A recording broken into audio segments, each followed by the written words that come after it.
were designed in the 1970s for guitars. And what you have are electromagnets inside too.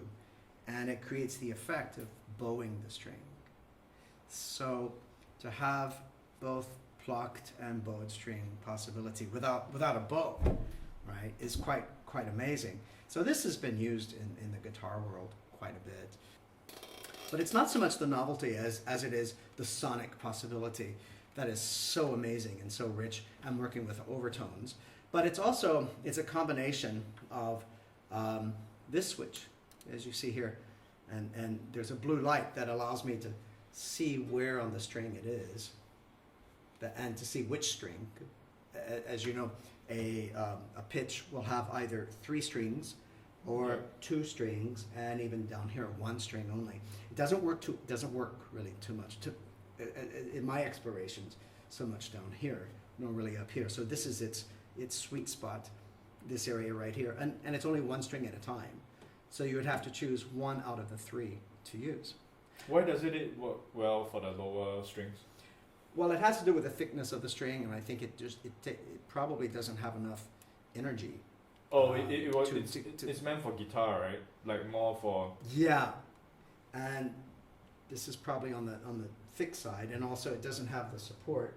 So if I've tried it, it just doesn't really sing out.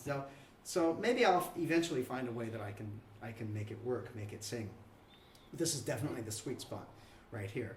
And I can work it in various ways.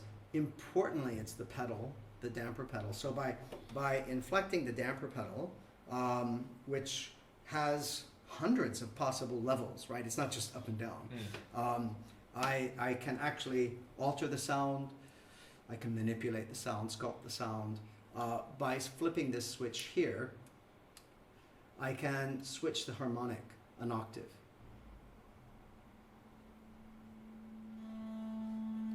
You hear it emerging. So it's an emerging quality, and I have the pedal on its full depth. Now, if I slightly release the pedal,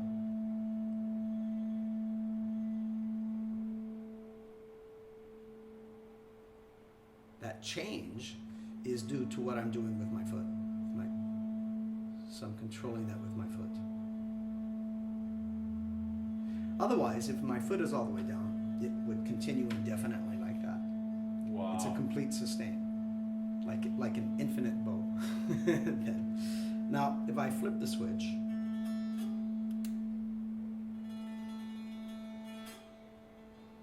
you hear it flipping up the octave? Okay. Now, I like that particular ringing sound, and it's a question of finding the sweet spot. It's like learning how to play the violin or learning how to play the clarinet. There are techniques. So I've been pretty much to my own devices to find these various kinds of techniques.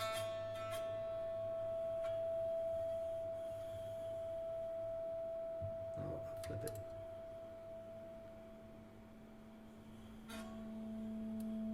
I like the gentle overlapping of the two. See, it's on the lower octave. Now I'll flip it to the upper octave.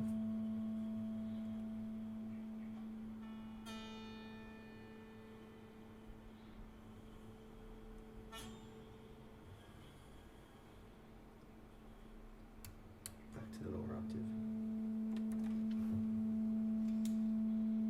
I add another one.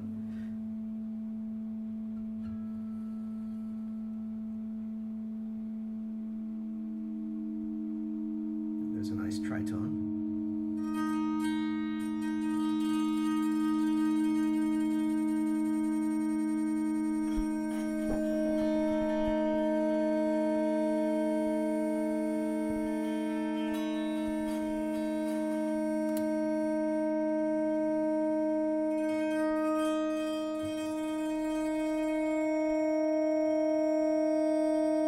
Fantastic, isn't it?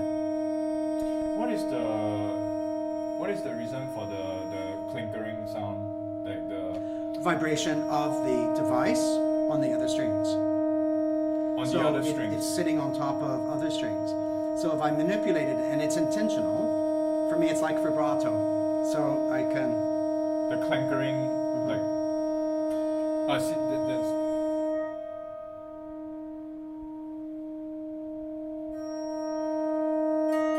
that's the sound. That's the sound. Yeah, it's controlled. It's a combination of finding its particular spot.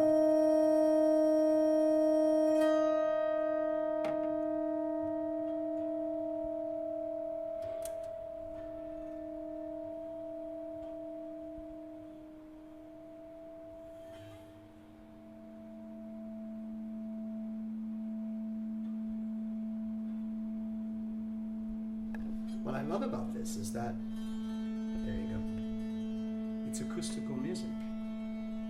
I have my frame of reference. In fact, I take the music rack off, then I'm able to see by the hammers, when I bring a note down, the hammers come up and I'm able to see which note it is that I'm working with. Yeah. And if I have a frame of reference, I know where I'm at, as long as I have a frame of reference then.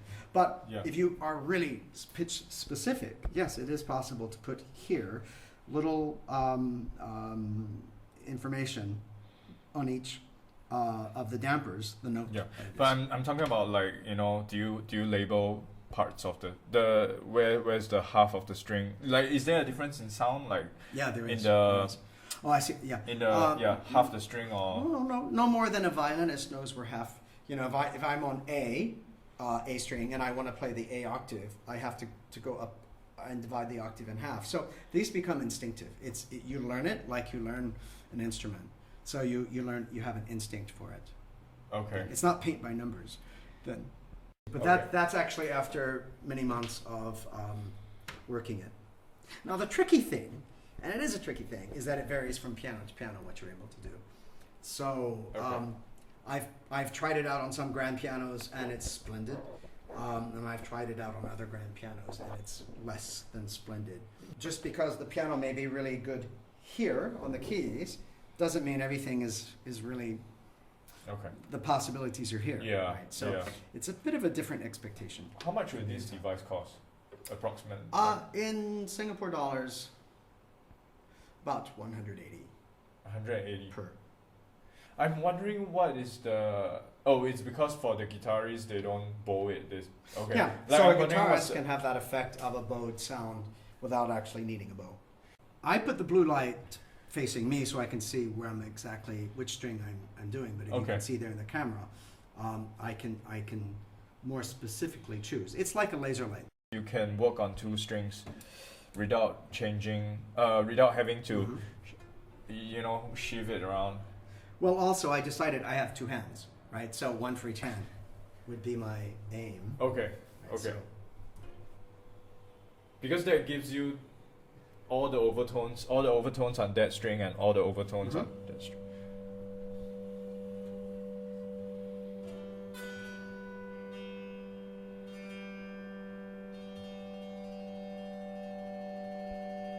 for example.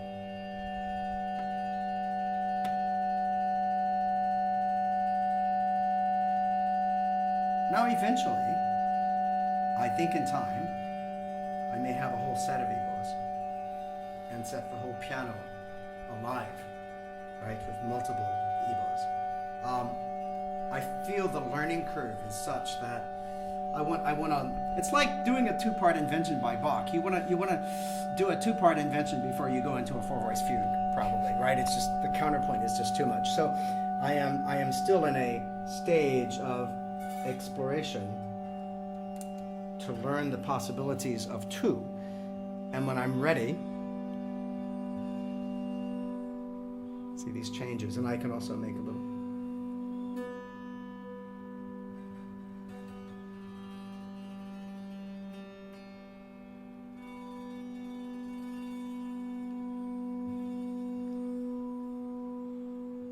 But I like it. I can take it almost to the outer edge where it's almost non-existent and then bring it back in.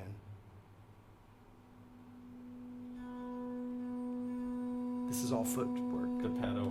Yeah. The pedal, as Frederick Chopin said, and is absolutely correct.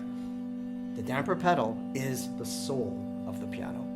So I think anybody serious enough about the piano would know that this is where the real essence of the sound is coming from in the damper pedal.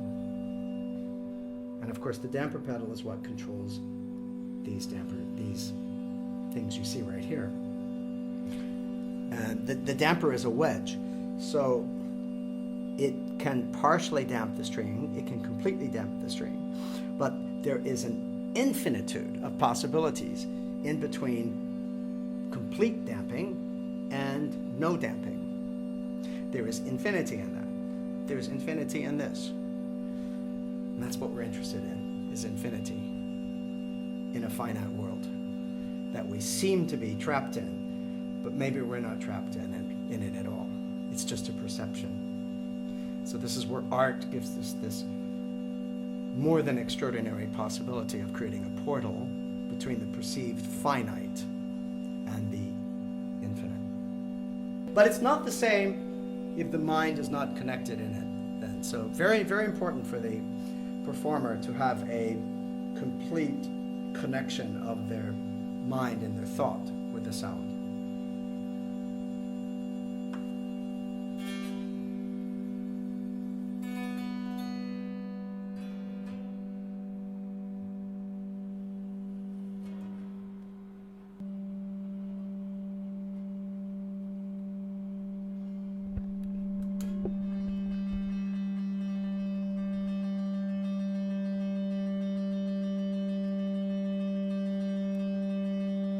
Hear the rhythm?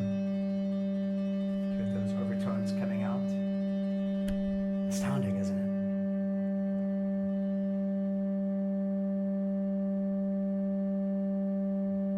For me, it's like discovering a parallel universe.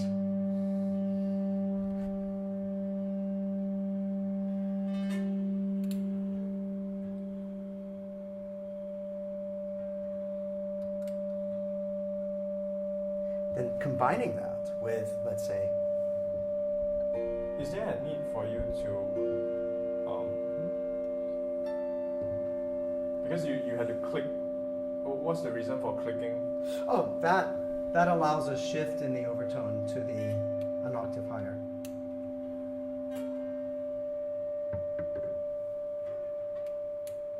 This would go down an octave. Did you hear that? In fact, I have to incorporate the sound of the clicking in a musical work, because unless there's a way to design this device that the clicking sound is not there, but it will just have to be like an SMR, ASMR kind of effect.